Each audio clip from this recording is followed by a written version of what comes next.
Hi, I'm Sarah. And I'm Helen. And this is the Squiggly Careers podcast, where every week we talk about a different topic to do with work and share some ideas and tools and actions that we hope will help you to just navigate this squiggly career with a bit more confidence, clarity and control.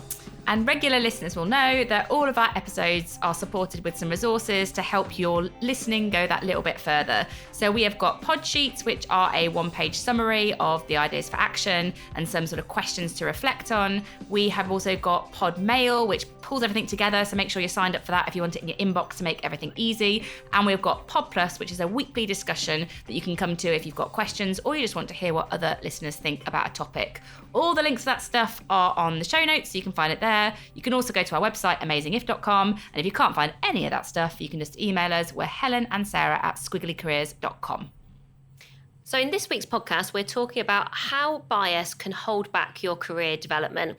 And you always know a topic is important when it takes us a couple of times to actually get to recording it. We've done some research, we chatted it through, we've restructured it a few times. So hopefully this will be something that makes sense and that feels useful for you. Because biases is a really big topic and there's a huge list of different biases. So it's really easy, I think, to get lost in this topic.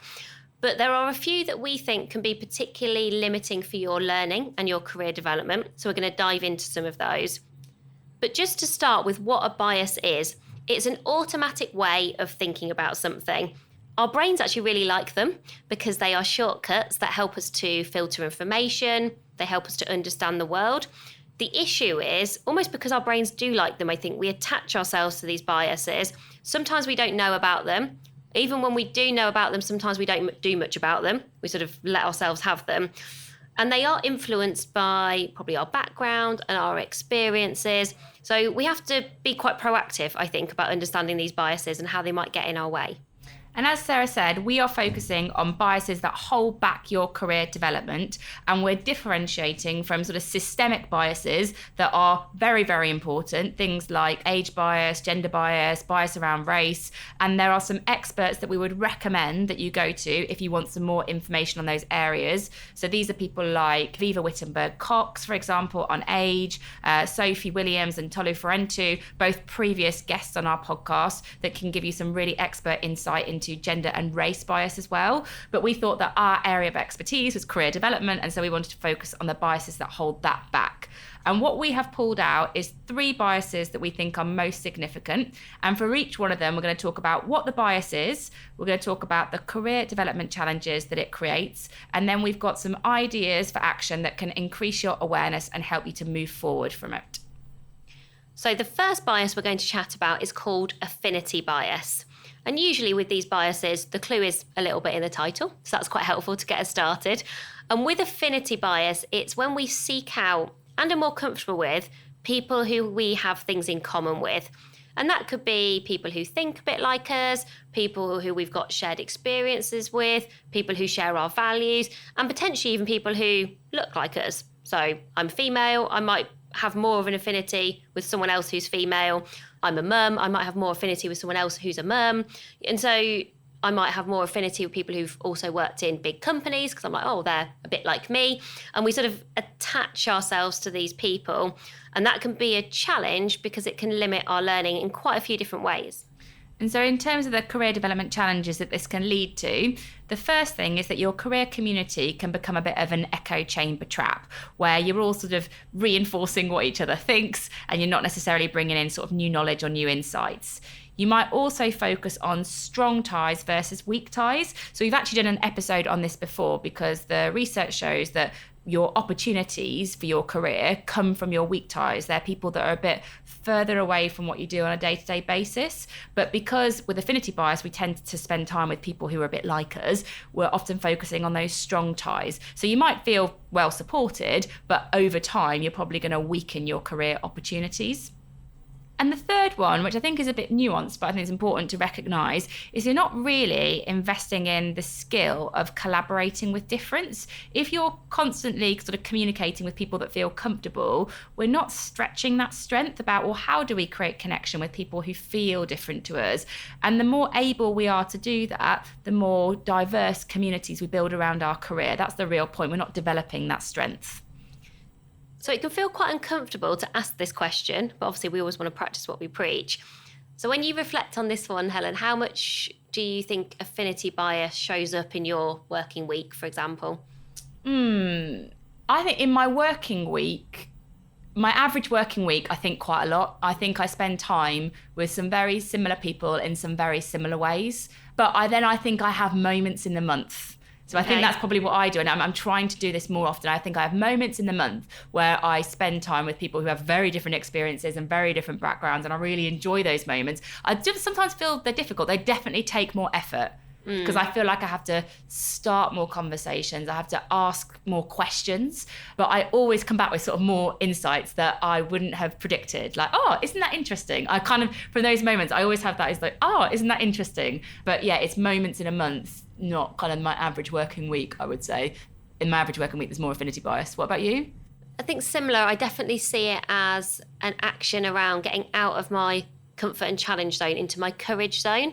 And I think courage zone is, often doing things you've not done before, or where maybe they're going to be draining. I often do, like I actually had a conversation with somebody on Friday who was very different to me. And, you have to sort of, I have to force myself to sort of do it and let go of the, this safety blanket and the security of, well, I know I like this person and I'd like to spend more time with that person because we get on really well. We always have a nice conversation. And I sometimes actually describe that as falling into the nice chat trap where you're just like, oh yeah, it's like lovely. But I'm like, oh, but am I better because of it? Or how useful was that conversation? Or have I just done more of the same? I feel like affinity bias gets you to quite a lot of more of the same, especially for somebody like me who has a gremlin around conflict and works quite hard to try and cage that gremlin. I think this is one that I actively seek to make happen. I don't think it would just happen, to your point. I wonder with all of these biases where I feel like there's quite a lot of choice. Like you've got to choose to try and challenge the bias, unless you are maybe naturally brilliant at this. And I don't think I am naturally brilliant. So I think it is definitely a choice for me. So in terms of increasing your awareness of how much this bias might be holding you back, what we would recommend is that you scan for similarity. So think about the 10 people you spend the most time with today. That could be in work and out of work. And then what you're scanning for is how similar are they to you across those different dimensions, like the experiences, their ways of thinking, etc. Because if you are scanning for similarity and you're like, interesting, we're all from a similar place, we're all doing a similar job, we all work for the same company, then it might be that, without really realising it, affinity bias could be getting in the way of your growth. If you feel like you've got a lot of diversity and difference in those 10 people, this might not be the bias that's holding you back. But if you scan for similarity, you'll start to get some signals that can support you.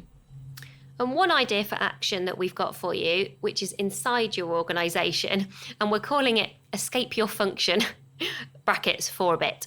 So we're not saying, don't spend time in your function, but I think often, sort of within the day to day, I suspect a lot of people relate to that experience that Helen described of, you see lots of the same people every week because of course you do. It's part of your day job to build relationships with certain people.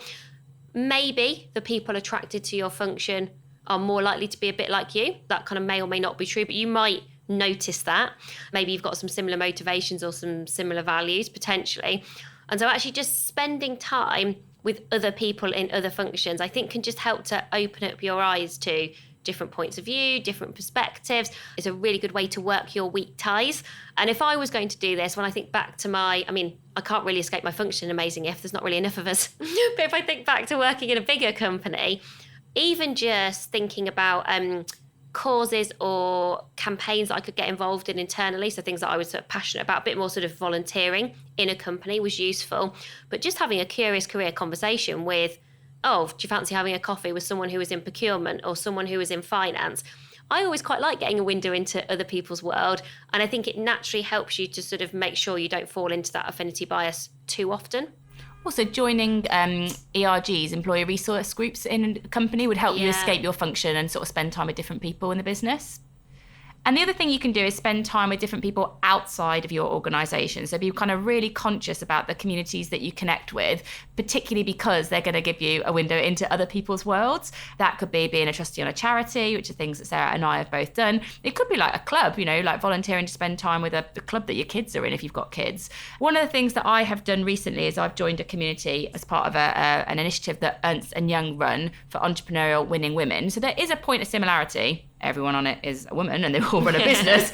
But actually, those businesses are very, very different, and it's across EMEA. So you've got people running businesses in Africa, people running businesses in Europe, people running businesses in the Middle East, people running businesses like us in the UK. And these businesses are completely different. Some people, some person's got a gin business, for example. Someone runs a life sciences business. Some people run a career development company. I feel like we're the least interesting out of those three. Gin, maybe. saving lives, careers. Saving careers. Most squiggling. With gin. Maybe. Sometimes it is with gin. That is true. But what really helps me is just hearing just people's different experiences and how they've built their businesses and what they're driven by. And it really kind of gets me out of my world for a bit and reduces some of that natural affinity bias that I might not have even known I was building into my career, to be honest. It's really made me conscious of that difference and how valuable it is. And I sometimes think when we suggest actions like this, it can feel hard or out of reach. And maybe you listen to us and think, oh, well, it's okay for you. Maybe you're quite well connected. You've got people who are helping you to do these things. So I discovered a really brilliant website, which is gettingonboard.org. And we'll put the link to that in the show notes. And essentially, from what I've understood, like having a click around it, that company has been created, and it's a charity, to encourage people from different backgrounds, different levels of experience, kind of younger people, to be a trustee, to get onto a board. And, sometimes I think those things can just feel a bit like, oh, I'm not senior enough, or our gremlins can get in our way. And I was just reading that there's loads of useful resources, there's lots of opportunities, and loads of boards they are very mindful if we don't want more of the same. And so that might just be a good place to start if you're thinking about the outside of your organisation. So not just sort of escaping your function, but maybe it's more about escaping your industry for a while. Always remember as well, it's a bit of a marketing thing because that's the world that Sarah and I were in before we kind of moved into career development. But there's an organisation called Pimp My Cause where you can kind of volunteer your marketing skills to support other organisations, and they could be very, very different to the business that you might be in today. So again, that could be an interesting one to have a look at. So the next bias is confirmation bias. And this is when we search for and prioritise information that confirms our pre-existing views. Basically, we reinforce what we already believe. So you sort of decide, and then I think you stay quite stubborn, is my sort of simple point of view on this. And the career development challenges that creates is the bias leads to a bit of a blueprint for your career. So you feel like there's a formula to follow. Perhaps something worked for you in the past, and so you just think, well, I should just do that again. So you're a bit on repeat here because you're like, well, this is what I must do. And you're maybe not open to other ways of doing it or other opportunities. So your past really informs your future. You also, I think, become really blinkered. So that reduces your adaptability and agility. We talked recently about learning agility and how important that is. And then when you are blinkered, you make bad decisions because I think you just become too zoomed in, too fixed on, well, this is what it is. Almost like too attached to an idea or an outcome, or this is what the answer is. And I do think certain people have more of a challenge with this than others. I was interviewing a lady called Cheryl Einhorn yesterday for one of our Ask the Expert episodes that's coming up on problem solving. And she talks about problem solving profiles, and certain problem solver profiles are actually basically more likely to have confirmation bias. They sort of go, well, it's this, and then they're relatively attached to it. So my hypothesis with Helen and I's profile is that Helen is less likely to have this challenge, and I'll see whether she thinks the same from working with her and knowing a bit. She's not done her problem solving profile yet, I don't think, but listening to Cheryl, I was thinking, I don't feel like this is much of a challenge for Helen. Me a bit more. So with my profile, because I'm someone who cares and gets quite committed to things like ideas, I'll then do a very good job of influencing and persuading by sort of reinforcing why that idea is such a good idea, which is essentially being a bit stubborn. I would agree. But at least I'm open about it. At least I'm confronting the bias. No, I'd also agree. I was trying to think, actually, do I think this bias holds me back? And I don't think it does, because if I think about it's not you. I think about my career, I can let things go quite easy. Yeah. I can do different things. So my progression, for example, in companies wasn't always about promotion. I could do sideways moves quite happily. I left corporate life to go do Amazing If, and I didn't think that a certain progression had to look in one way. This is not, I have definitely other biases that hold me back, but I don't think this is my one. But I can see that kind of the reinforcing thing sometimes in you, not always. I don't think this is a big one for you either. I think I know it. The sort of point about, do you know the bias? and then do you do something about it? So I think I always know that I have a tendency to do this, which I think is just helpful. You know, like the awareness just helps you to kind of try and break the bias or rebalance the bias. I do also think it's helpful to then spend time with someone who maybe has less of that bias, because I just sort of see in you, you're sort of so flighty. that you're a bit like, oh yeah, sure. I've got an unconfirmation bias. Yeah. I'm not really sure. I'm just going to do a bit of everything. And you're like, what about this? And you like newness, and you like freedom. And so that, I suppose, you know, when you watch different behaviour, you do learn by osmosis, right? You learn and like, oh, that's what it looks like to just let go of something. Something that a minute ago you were trying to persuade me was like the best idea ever. And then I'll sort of go, oh, I'm not sure, or kind of what this. You're like, yeah, sure. I'm like, okay, well, we're over that, are we? That is so true. I get everything really like very quickly. Yeah, well, I really don't. I love it. I'm done with it now. Yeah. I'm like, one day, is that what's going to happen to us? I'm like, she loves me and we work together, and then one day she's literally going to be like, I'm over it, and I'll be there like clinging on for like dear life for like years. I can really imagine it. Yeah, right, okay. Talk about the awareness and action before I have a little breakdown. Awareness and action. So, awareness, what are your progression patterns? So we're thinking about how might confirmation bias hold back your career. If you are repeating the same patterns for your progression, that is one thing to really watch out for. So this is stuff like, you know, assuming that progression must equal promotion, for example. If that is a pattern in your career, you're like, that's the only way I feel that I can move forward, it's likely that you're missing out on some opportunities. And the very clever Sarah, because I feel like she might need a bit of supportive reinforcement right now, has come up with a nice way of thinking about taking an action. Like if you spot you've got some progression patterns that might be holding you back, what we need to do is take some actions that are going to stop this kind of confirmation bias getting our way.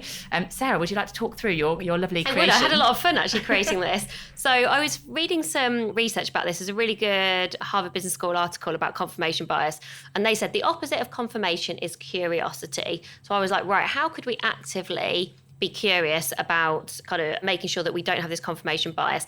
And I like the idea of playing devil's advocate with your own development and doing it in first person, so you're taking a bit of ownership for it. So let me just describe a couple of examples that I came up with, and maybe you'll recognise some of these and maybe you'll be able to come up with even more.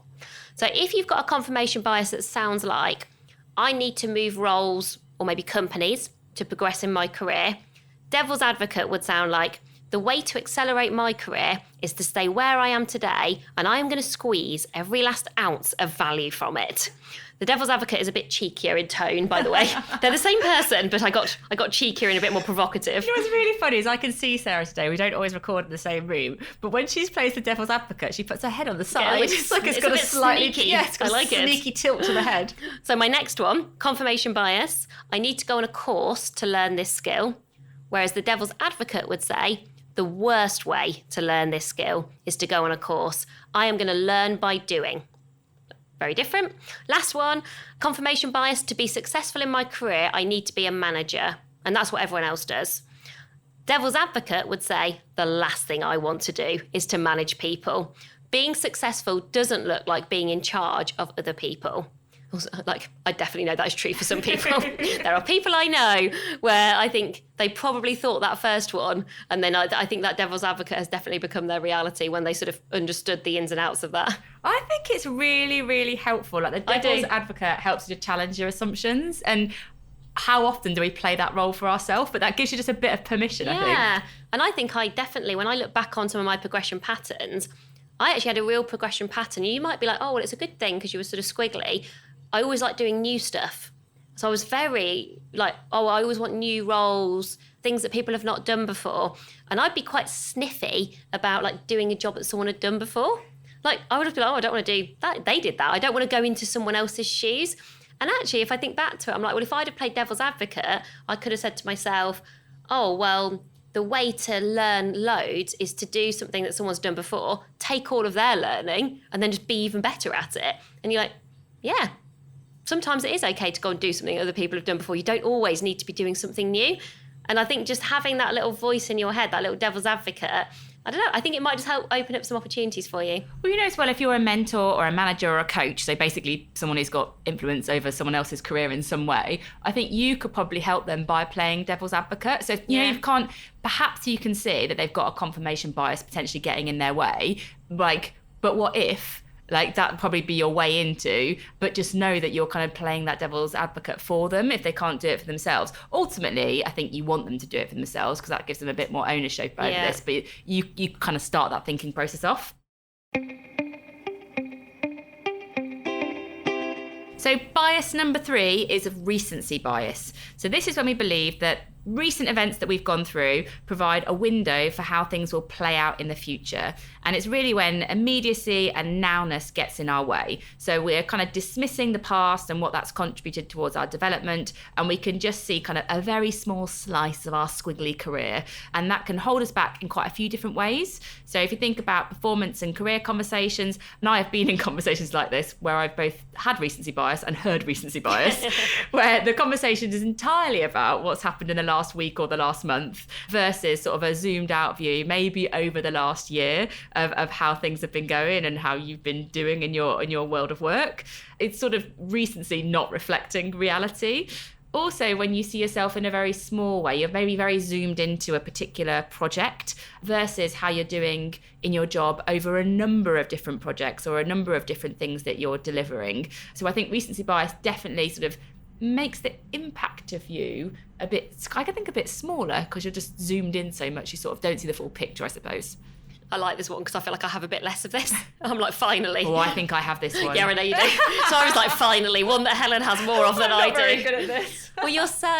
It's amazing. It's awful. And it's like I lose perspective on it. Well, and also it depends how present you are. Sometimes, if you're very in the now, and that's what sort of gives you a lot of energy, which it definitely does for you, then recency is like that's what you sort of enjoy. It's like what matters most today is like your question. Whereas I'm very future orientated. I'm like, well, what's going to matter most in 5 years? But I think that sometimes helps me to then also reflect on the past. Well, you're reflective though, generally, yes. I think. You're reflective and you've got a lot of perspective. And I think I am very immediate.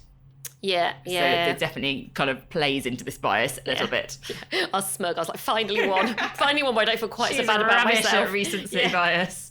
So what might help you if you are struggling a little bit more with this one? I think this comes up very commonly for loads of career conversations and feedback and all those sorts of things.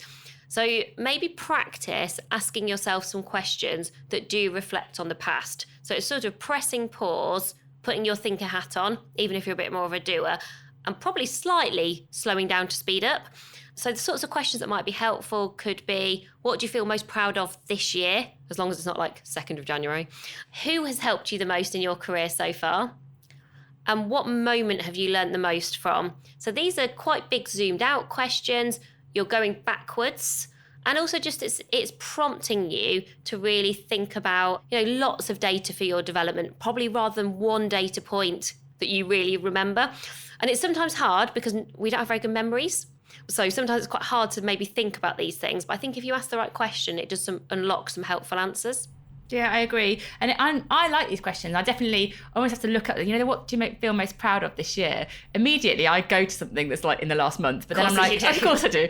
But then I actually kind of go, I almost kind of play back my diary in my head. And it would actually really help me to flick through my diary to answer this. With this kind of bias, I feel like you need a bit more data.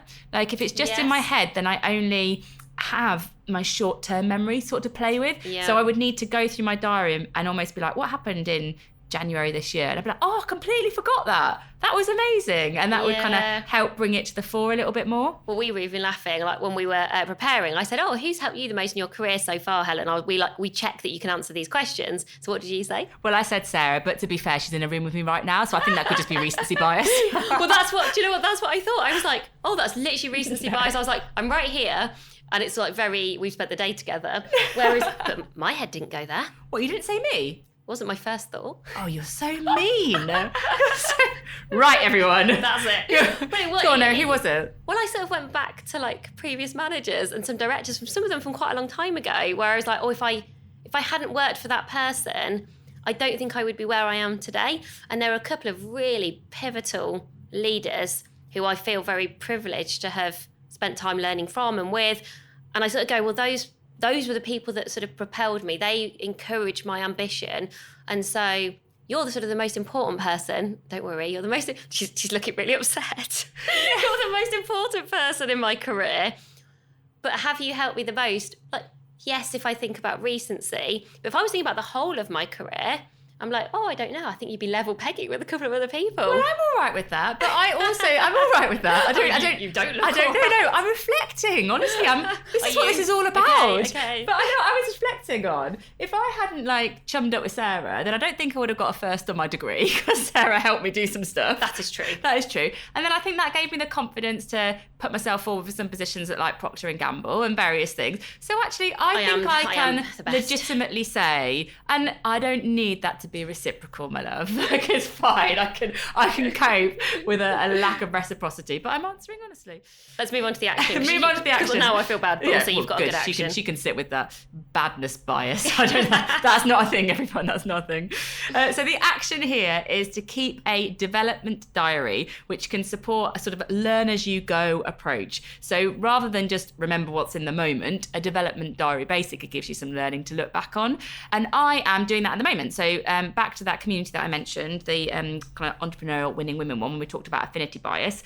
That program is like a 12-month program. I've got lots of learning moments. And what I'm doing is being very, very intentional about keeping a development diary. So the sort of sessions that I'm in, presentations that I see, I'm capturing it in the moment, and I'm using the what I've learned, so what has it made me think, and now what am I going to do differently? I'm capturing that for each moment. And it's really, really helpful. Rather than just going, wasn't today amazing? I'm able to kind of see that all of that learning with a bit more perspective, because I've kind of captured it and I'm able to look back on it. So you can, that's a particular program that I'm in, but you could do this as part of a particular role that you're in. Like, you can keep a development diary for kind of each month you're in a role, or each week you're working on a project. It just helps you zoom out a little bit and capture, like I said, capture that data rather than just having what's in your head right now. And I think you don't always have to do this, but what's smart about what Helen has done for that development diary is she has sort of made that commitment to doing it and then has shared it. So, sort of like hold you to account a bit. The other thing that's interesting, because I was doing a bit of research on this, is, and I'm somebody who doesn't journal or write diaries, so I was like, I would find this action quite hard, because I don't like too much structure around my thinking. But there is a good argument for trying to do this online in a way that is searchable. So let's say you were like, I want to search how many times I use the word mistake moment or reflection or whatever it might be. There are so many really interesting tools that are sort of designed exactly for being a development diary, though most of them kind of go slightly broader than that. So there's quite a few that are like, wellness or habits or those kind of things. So one that I found, which I do like, is reflection.app. And Holstey? Yeah. It's the founders of Holstey who've done it. So I always liked them. So I liked their brand. And then they've sort of created... So is this just tech for creating a development diary? Yes. Yeah, got it on my phone. See, I've actually done it. Have you done some reflection in your diary? Yeah, but also in this reflection diary thing, I wrote, look, development diary. I'm actually showing Helen She's actually showing me some stuff. Doesn't really work for audio, does it? Usually we can never see each other. Because we're pretending, but she is genuinely showing something. And so they have these mini diaries from other people that you can borrow and like put into your diary. So for example, I just picked one from someone I'd heard of. Set your time free with Jenny Blake, and I'd heard of Jenny Blake because she did the work on pivots. Yeah. And then it's just loads of really good coach yourself questions. What are your biggest strengths and energizers? What bottlenecks are getting in the way of expressing these? Consider the Fiji test. If anyone on the team were to get whisked away for 3 weeks with no access to devices or ability to give notice, could a stranger seamlessly step into the work? So just like, and I was like, no. And it really made me think. I mean, I could, everyone. She thinks she's irreplaceable. But... Oh, no, not me. It was more if I had to do the work. No. I was like, I'm by far the most replaceable. I'm the least of anyone's worries. This is not true. I think it might be quite true day to day, though. Like, yeah, but day to day, but not to grow business beyond where it is day to day. What stops you from doubling what you delegate? Are there areas of life or work where you delegate better than others? Questions. So I was just like, when you sometimes doubt the quality, maybe if you're skeptical like me. And I was like, how good is this really going to be? So what's this called? We'll put it in the pod sheet, everybody. But it's reflection.app. You can literally freestyle and just like write your own text. And so you could just create your own development diary. And then you can sort of add in and ignore depending on how broad and how wide you want to go. Good discovery there, I thought. So I think, play with it. I think I find it useful to do it around specific moments in time rather than every day. But if you're like, if you want to regularly reflect a little bit more, that's those kind of diaries, those apps sound like a really good tool to use. So just a bit of a recap then. We have talked about 3 biases that might hold your career development back. We started with affinity bias, then we talked about confirmation bias, and that last one we just talked about was recency bias. We will create the summary for you in Podsheet, so you get kind of that one line on what is this bias, how does it hold me back, and what can I do differently. So that'll all be there for you to download and take action with. So that's everything for this week. We hope you found that helpful. If you ever have any ideas for topics that you'd like us to cover or guests that you'd really like to hear from, please get in touch with us. We're Helen and Sarah at squigglycareers.com. Otherwise, that's everything for this week. As always, thank you so much for listening. We really appreciate you rating, reviewing, subscribing. I love seeing the little stars, but what I love even more are the reviews where you tell us what's good about the podcast and also any even better riffs, because it keeps us really motivated and also helps us to know that we're being useful every week, not just to each other across a room talking about our biases. So we may or may not be together next week, depending on whether Helen forgives me or not, but that's everything for now. See you all soon. We'll see. Bye, everyone. Bye, everyone.